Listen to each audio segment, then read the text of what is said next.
Приветствую вас, друзья, в творческой студии Елены Тюриной. И сегодня я хочу вам рассказать свою историю поступления в Казанское художественное училище имени Фешина. Первый раз я поступала в 1992 году после 11 класса. Просто моя знакомая из параллельного класса решила туда поступать, и она закончила художественную школу с отличием. Я же нигде не училась, я просто любила рисовать. Тут представлены мои рисунки до художественного училища. Вначале я хотела научиться рисовать портреты и рисовала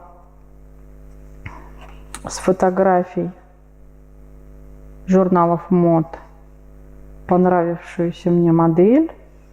Вот как, например, вот этот портрет.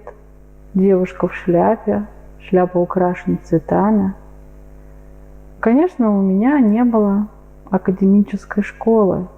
Тогда в приемную комиссию нужно было принести свои рисунки. И директор художественного училища, посмотревший мои работы, сказал: талант есть, но академической школы у вашей девочки нет. Моя мама его выслушала, но попросила все-таки, чтобы я прошла через приемные экзамены, чтобы поняла всю эту кухню и, возможно, разочаровалась в этом поступлении. Но не тут-то было. Вот такие портреты. Это без знания анатомии, без знания, как владеть карандашом, я рисовала вот такие вещи. Больше всего я любила линии. Линии, пятно. Тогда я еще не знала, что линия может быть живой, что может быть различная толщина у линий. Я просто рисовала так, как чувствовала, как мне нравилось.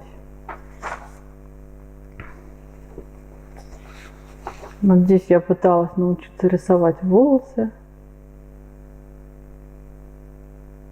Я даже не помню, сколько у меня занимало это времени. Но вот таким рисунком я очень увлекалась. Это без художественной школы. Но я во время учебы в школе, в обычной школе, я посещала изо-студию при Доме пионеров. Там педагог все время болела, но все же чему-то она меня научила. Дальше я начала рисовать знаменитостей. И вот портрет Анны Герман.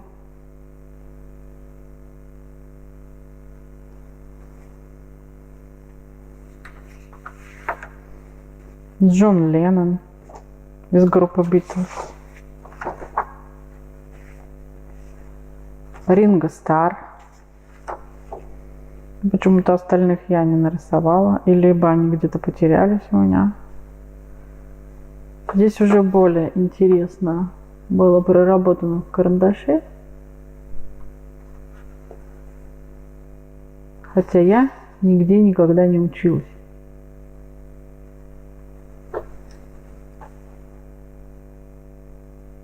Но, видимо, глазомер у меня был хороший. Я пыталась и работать с тоном.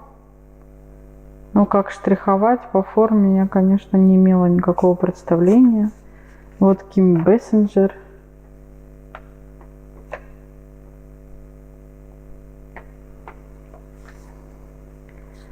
Французская актриса.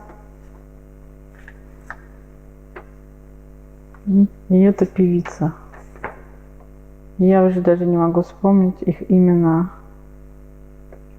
Так, это было давно.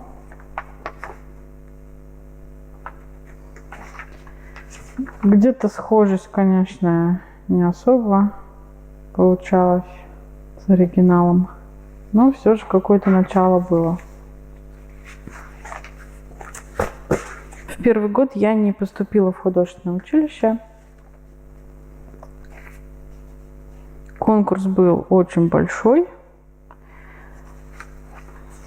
Ну, я не расстраивалась очень сильно, потому что я понимала, что у меня нету за плечами художественной школы, и, конечно же, поступить в первый год у меня не получится. Но общение со сверстниками, там были такие, которые поступают третий год, меня очень вдохновило на то, что я устроилась на подготовительные курсы в художественное училище. Занятия проходили по вечерам и по субботам. В субботу это было с утра, а вот по вечерам каждый день, конечно, приходилось тяжко. Так как директор художественного училища посоветовал мне не тратить этот год зря и поступить в какое-нибудь училище из ПТУ.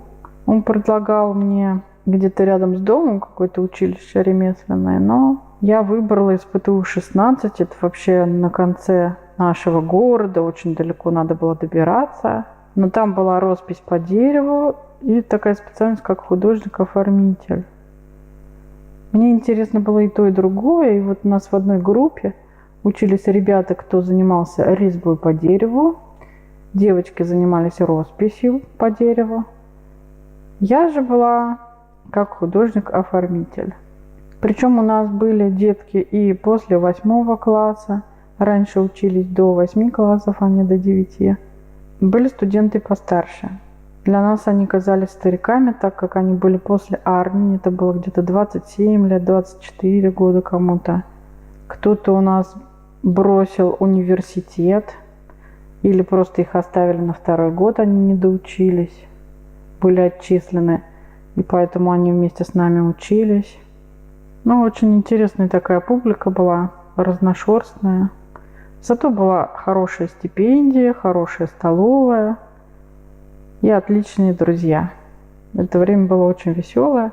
Вот я год училась, а по вечерам после учебы я училась в художественном училище на подготовительных курсах, где у нас были предметы рисунок, который вел у нас Чеботкин Валерий Александрович, известный художник. Тогда он учился в аспирантуре в Казани. Так, он родом из Йошкар-Олы.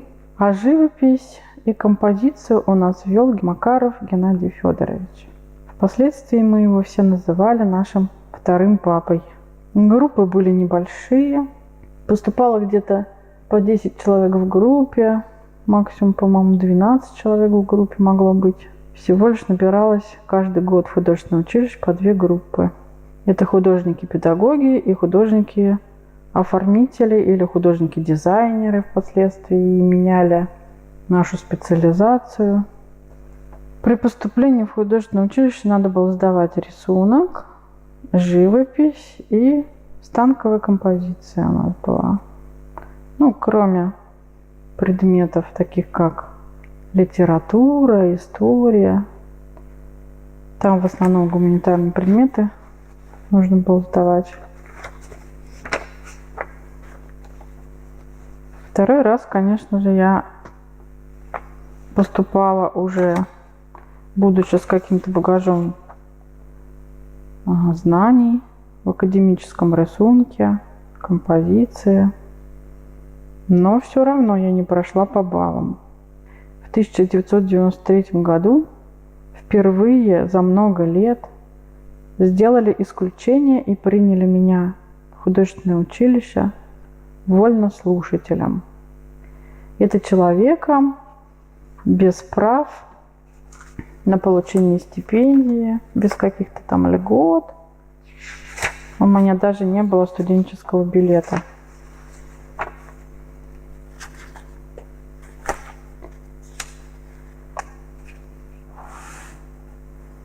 И вот вы видите наброски первого курса. Почему меня сделали исключение? Потому что мой преподаватель подготовительных курсов по рисунку Чеботкин Валерий Александрович заступился за меня. Он сказал: кого вы берете, возьмите ее, потому что она у меня научилась тому, чему учат в художественной школе 5 лет. Ну, тогда и 4 года учились, но некоторые 5 лет учились. И когда он вышел от директора, весь такой раскрасневшийся, Никогда не видела его в таком состоянии, чтобы он так громко разговаривал с кем-то на повышенных тонах в приемной комиссии. Он вышел и говорит: мне дают место директора художественного училища в городе Йошкар-Ола. Если тебя здесь не зачислят, приезжай ко мне, я возьму тебя без экзаменов. Но родители меня не хотели отпускать. А когда я поступала, почему я не смогла, видимо, сдать на хорошие баллы, это то, что у меня бабушку парализовало как раз, и я дежурила в больнице. Я не высыпалась. У кого была такая история, они меня поймут. Наверное, поэтому мне и не хватило баллов.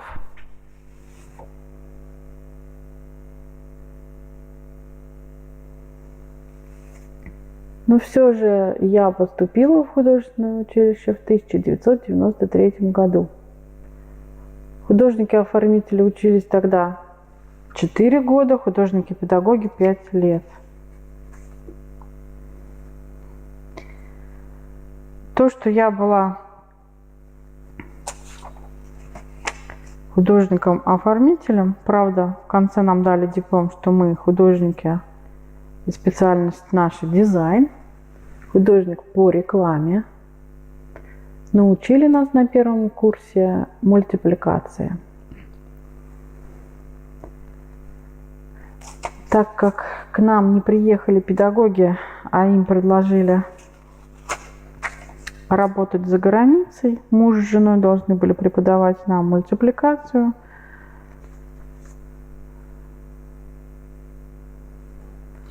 Занятия наши проходили очень интересно, но все же, чтобы правильно нас выучить на художника-мультипликатора, нужна была программа, учебная программа, которой не было. Мы рисовали свой мультфильм для фестиваля, придумывали героев этого мультфильма, изучали историю мультипликации, но все же этого было мало. И где-то со 2-го курса решили, что мы будем художниками по рекламе. Мы занимались разработкой логотипов для казанских хоккеистов ААК Барс. Также у нас намечалось столетие художественного училища, где проводился конкурс среди студентов.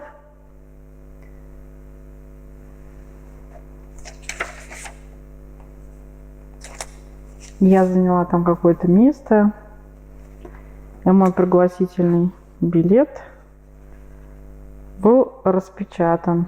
Так что я осталась в истории Казанского художественного училища.